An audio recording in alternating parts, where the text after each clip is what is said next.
વડોદરામાં બે અનોખા ચોરની પોલીસે ધરપકડ કરી છે। આ ગેંગ ચોરી કરતા પહેલા ભુવા પાસે દાણા જોડાવતા અને બાદમાં ચોરી કરતા। જો કે આ વખતે તેઓ પોલીસ સકંજામાં આવી ગયા છે। આ ગેંગે વડોદરા, અમદાવાદ, રાજકોટ, ખેડા, આણંદ અને દિલ્હીમાં ચોરી કરી તરખાટ મચાવ્યો હતો। ગેંગ મોટાભાગે વૃદ્ધ મહિલાઓને નિશાન બનાવતી। રિક્ષામાં બેસાડી ગેંગના સભ્યો પણ પેસેન્જર તરીકે રિક્ષામાં બેસે અને બાદમાં સોનાના દાગીના કે રોકડની લૂંટ ચલાવતા। પોલીસે ગેંગના 6 સભ્યોને વોન્ટેડ જાહેર કર્યા। આખરે 1 મહિના બાદ આપના ધારાસભ્ય ચૈતર વસાવા પોલીસ સમક્ષ હાજર થયા છે અને રાજપીપળા પૂછપરછ માટે લઈ જવાયા છે।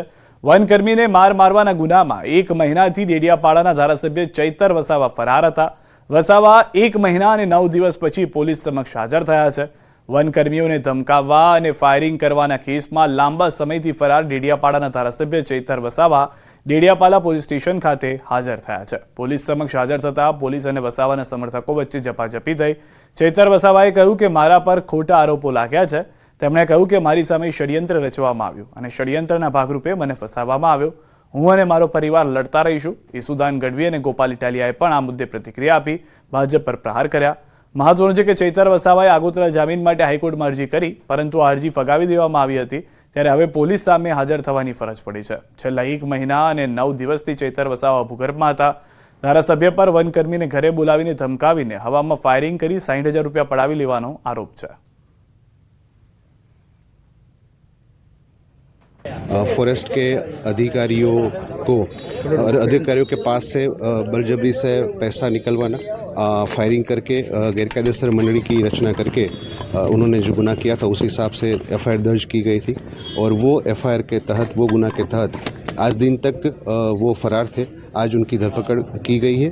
सामेथी सरेंडर थवा माटे आव्या छे ने सरेंडर थईशुं અને બધાને કહેવા માંગુ છું, હું ચૈતર વસાવા અને મારો પરિવાર આખા આદિવાસી સમાજ માટે, આખા ગુજરાતના નવયુવાનો માટે, શિક્ષિતો માટે, શોષિતો માટે, પીડિતો માટે, તમામ લોકોને ન્યાય અપાવવા માટે છેલ્લા શ્વાસ સુધી લડીશું। હું આમ આદમી પાર્ટીના તમામ આગેવાનોનો પણ આભાર માનું છું, કોંગ્રેસના તમામ લોકોનો પણ આભાર માનું છું, જેમને મારે આ કપરા સમયમાં મને સાથ અને સહકાર આપ્યો છે। મિત્રો, કાર્યકરો, શાંતિથી આપણે પોલીસ સ્ટેશને જઈશું અને પોલીસ સ્ટેશને હું હાજર થઈ જઈશ અને મને ન્યાય પ્રણાલિકા, ગુજરાત અને દેશની બંધારણથી ચાલતી ન્યાય પ્રણાલિકા પર મને પૂરો ભરોસો છે કે મને ન્યાય પ્રણાલિકા મને આ સંદર્ભે ન્યાય આપશે।